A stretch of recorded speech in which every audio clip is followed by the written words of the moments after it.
In a quiet suburban town lived a boy named Leo with his father. The space his mother left when she passed away years ago was a silence that time couldn't quite fill. For a long time, his father walked through life under a cloud of grief. When she was alive, Saturday mornings were a sacred ritual, filled with the scent of pancakes she would lovingly prepare. After she was gone, the frying pan gathered dust. Then, one morning, a sliver of light broke through. "Leo," his father's voice was gentle, "how about some pancakes for breakfast?" From that day forward, pancakes became their new ritual. His dad didn't just make pancakes, he fell in love with making them. At first, Leo was overjoyed. He adored pancakes and cherished seeing the spark return to his father's eyes as he expertly flipped them.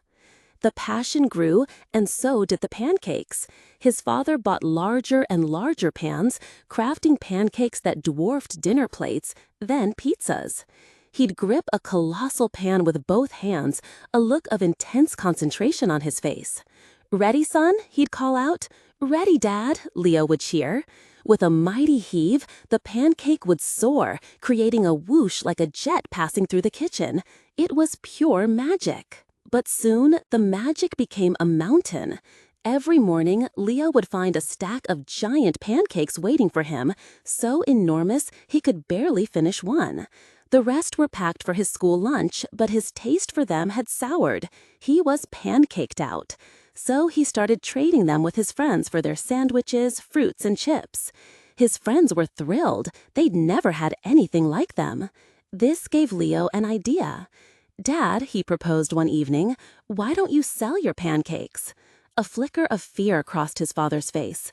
Oh no, Leo thought, he sees them as his last connection to Mom. "Leo, these pancakes, they're how we remember your mother. We can't just share that with everyone." Leo chose his words carefully. "Don't you think Mom would want us to share them? She loved bringing people joy with her cooking." Tears welled up in his father's eyes. "You're right, son. You're absolutely right." And so, the Pancake Man was born. They started with a small stand outside their house on weekends. Word spread like wildfire. The giant flipping pancakes were a spectacle. Soon, the stand was so popular that his dad quit his job to run it full-time. Leo was ecstatic. His dad sold all the pancakes, which meant Leo finally had money for pizzas, tacos, and salads. He ate so many carrots he almost turned orange.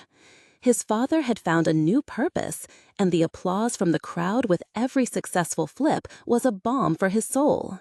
Years passed. The Pancake Man became a citywide legend, and they opened a proper restaurant downtown. While his father ran the business, Leo poured his energy into his studies. He was fascinated by the stars and dreamed of becoming an astronaut. But the pancake empire was all-consuming, and he and his dad grew distant, ships passing in the night. Leo finished high school and enrolled in university for astrophysics. He yearned to attend a top-tier program far from home, but his father wanted him close. He settled for the local city university, telling himself that hard work could still get him to space.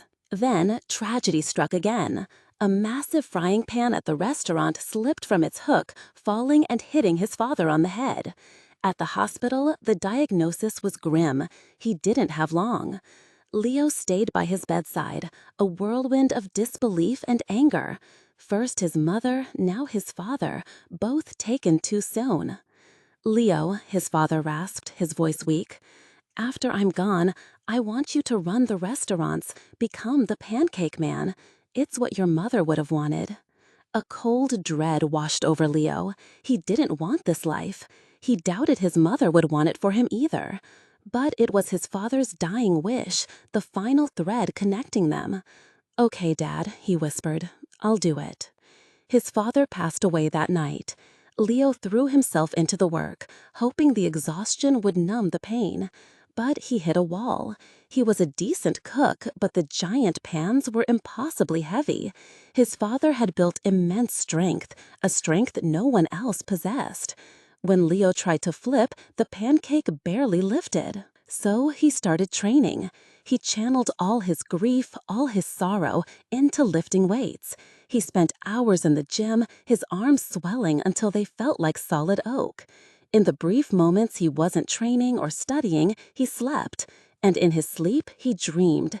He was soaring through the cosmos, chasing a brilliant star that felt like his mother, always just out of reach. He'd wake up with tears on his cheeks. Months later, he returned to the restaurant, ready. The entire staff gathered to watch. He gripped the giant pan, feeling its familiar weight.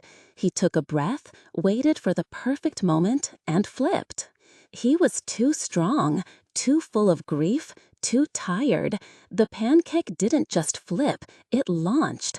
A powerful crack echoed through the kitchen as it smashed through the ceiling. It didn't stop. It tore through the roof. Everyone rushed outside. Leo stood frozen, still holding the pan, as the pancake ascended into the sky. It rose higher and higher, disappearing through the clouds. That night, it was the lead story on the news. The rogue pancake had entered low Earth orbit. An astronaut on a spacewalk reported seeing it and had to swerve to avoid a collision. It continued its journey, a breakfast food boldly going where none had gone before, until it vanished into the blackness of space. Leo watched, numb. He was truly alone now, in a house filled with ghosts. He ate a quiet dinner of steamed broccoli and went to bed. The next morning, clarity dawned. He drove to the restaurant, took the giant frying pan, and went to his father's grave.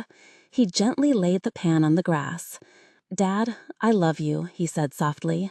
"Every time I eat a pancake, I'll think of you and Mom. But she's calling to me from up there. I need to go too." He finally understood. He wasn't meant to follow in his father's footsteps on the ground. He was meant to follow his mother's star into the sky. He placed some flowers on the grave and walked away. He had a lot of studying to do.